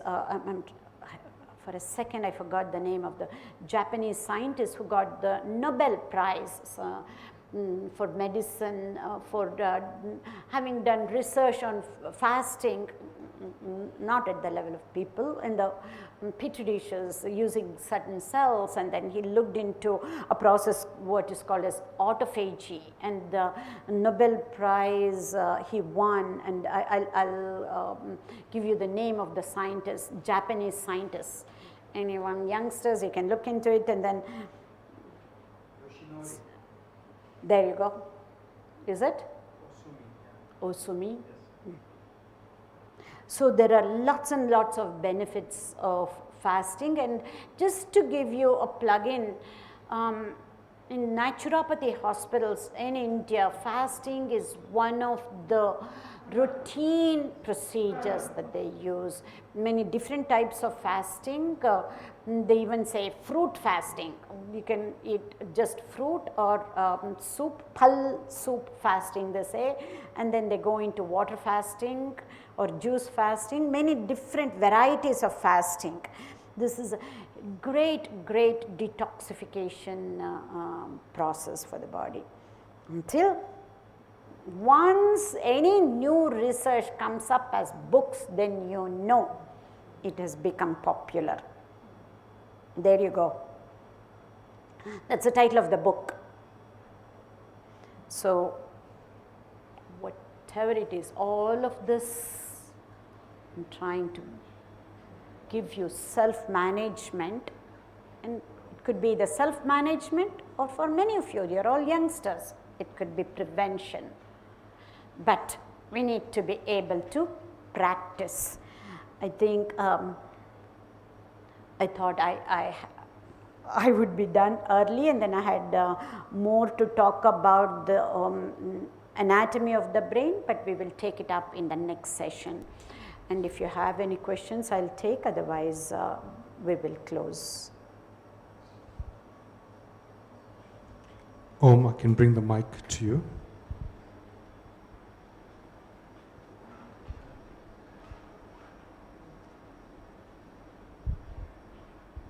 Doctor, yesterday you made reference to self-medication, self-management.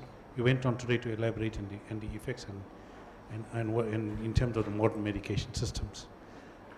We come from an era where great-grandfathers and fathers lived on home remedies and concoctions that created home, that they self-managed and self-medicated themselves. And you saw the recent COVID, people done the very same thing.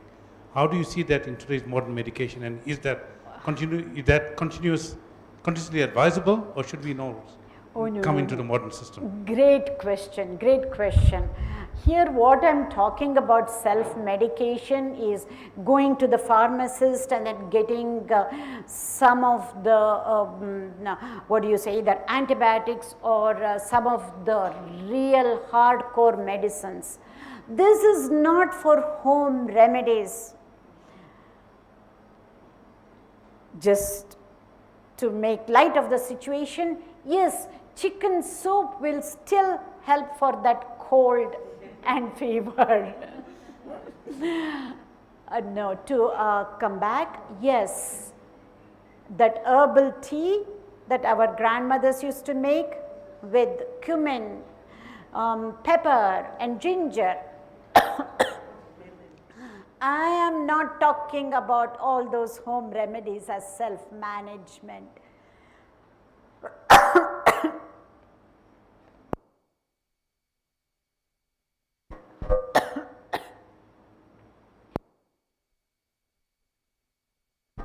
I'm not talking about the home remedies, to stop home remedies. Thank you for that question. This is for people who go get the medicine from the drugstore, from the pharmacy. Home remedies should be the first line of treatment, if you ask me. That is where what you talked about, Uparati, Titiksha, all of that come into place, because we have to figure out, will I be able to fight this own out of, build my immunity? That is, if we consider that as self-medication, I'm not talking about that as self-medication, that is a home remedy. Here I am talking about self-medication in a negative way. Home remedies are in a positive angle. But thank you for that clarification. Home remedies should be the first line of treatment for all of us. And in fact, these days, even the doctors say that. When you take, especially a pediatrician, when you take the child, they will not prescribe an antibiotic right away in US. They say, why don't we wait? It could be viral. Just cold compress, warm compress is enough. Let us wait and see. They won't even take out the blood to see whether it's bacterial infection or viral infection. Even the doctors are doing that, especially in West these days. They're picking it up. Thank you. Yes. Sorry, Ushaji, I may be repeating the question. You may have covered this yesterday and I missed. I apologize in advance. But you mentioned a very important point about difference between illness and disease. Can you just give me a short synopsis so I understand better? Yeah, I'll take 30 seconds. This is, the effect is increase in blood sugar, but the causes are many to get to the stage of getting either hypertension or diabetes. And the illnesses cannot be cured, but they can be healed, because we need to learn to live with that illness lifelong. Yet we focus lot more on the diseases. We need to be focusing lot more on chronic illnesses, because it's only handful of them are diseases. The rest come under illnesses. This is where lifestyle changes, which means breaking unwanted habits, old habits, and forming new habits, make a huge, huge difference. I still remember my very first talk and workshop in US was in a hospital in Princeton for people with chronic illnesses. How can they change their habits, especially for people who were diabetic? Because it's so hard to change their habits. This is 15 years back.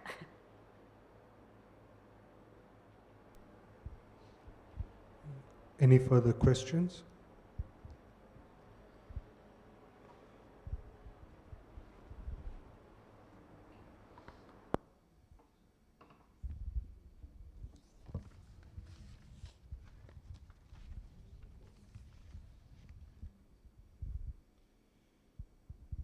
Thank you, Dr. Vasthare, for that most enlightening session and for reminding us of the importance of our day-to-day health, not just from looking after ourselves, but ensuring we are well for those around us, but also for maintaining our spiritual life. Sisters and brothers, a short property update. As you're aware, the center has been embarking on a milestone project to build the home of Sri Ramakrishna in Johannesburg. The project has been moving forward in leaps and bounds, and we will shortly receive the proclamation from the attorneys for the rezoning for the land, and we will be able to commence building. You've all heard of this project. In fact, we've been to your homes and we've pleaded for your assistance. And as Mother has mentioned, that giving is receiving, and we really can't do things on our own. So who do we ask for help? Sri Ramakrishna has told us that if a son clamors persistently for his share of property, his parents consult with each other and give it to him, though he is a minor. God will certainly listen to our prayers if we feel restless for him. He has begotten us. Surely we can claim our inheritance from him. He is our own father, our own mother. We can force and demand on him. We can say to him, reveal thyself to me, or I shall cut my throat with a knife. He is our own father and mother, and we can ask him of it. It is our yearning and asking that will result in him fulfilling our sincere request. So sisters and brothers, it's our humble request that, as we've been reminded in the morning classes that Sri Ramakrishna is present in that image, that we should please ask this of him.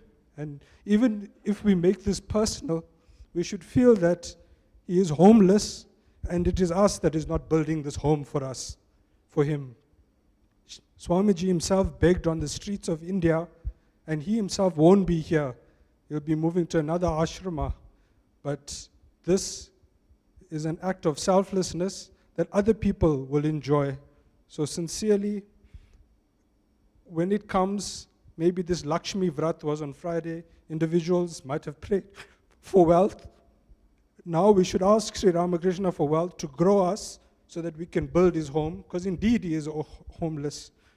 So sisters and brothers, it's our humble request and our heartfelt request that even Usha Ma has come from America to host these classes so that we can raise funds to build the home of Sri Ramakrishna.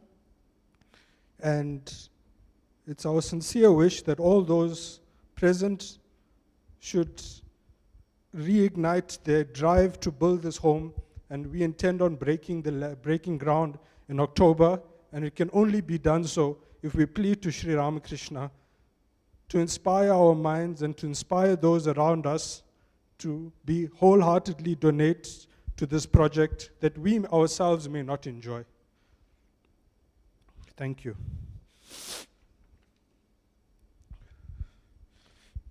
On behalf of the officials of the Johannesburg Center, I place on record our heartfelt gratitude and appreciation to Dr. Usha Vasthare for today's presentation and for always selfishly sharing her precious time and expertise and well-being with others. We extend our sincere thank you to Mr. Chatur Gun and his family for use of this venue. Rishi has kindly offered to donate all proceeds from today's event for purchases of beverages towards the ashram development project. So again, even if we are more thrifty in our own lives, and I'm a chief example of that, maybe we that and donate it, then maybe that will also help. In fact, it will. We also express our sincere thanks and appreciation to all devotees for participation in today's program.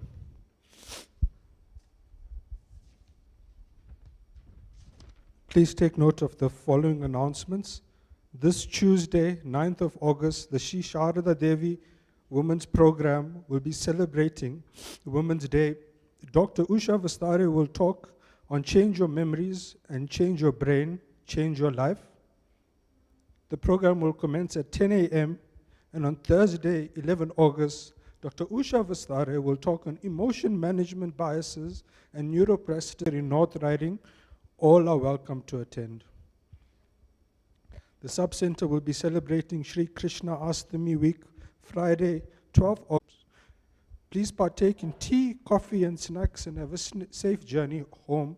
Om Namo Narayanaya.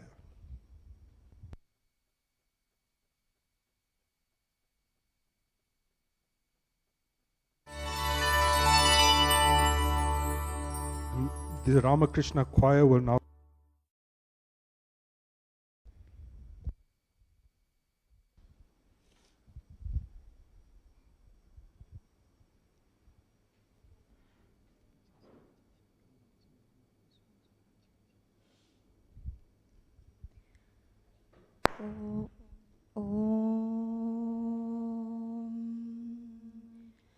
ॐ सर्वेषां स्वस्तिर्भवतु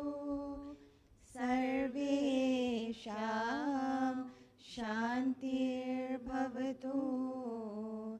सर्वेषां पूर्णं भवतु सर्वेषां मङ्गलं भवतु सर्वे भवन्तु सुखिनः सर्वे सन्तु निरामया सर्वे भद्राणि पश्यन्तु मा कश्चित् दुःखभाग् भवेत् ॐ पूर्णमदा पूर्णमिदं पूर्णात् पूर्णमुदच्यते पूर्णस्य पूर्णमादाय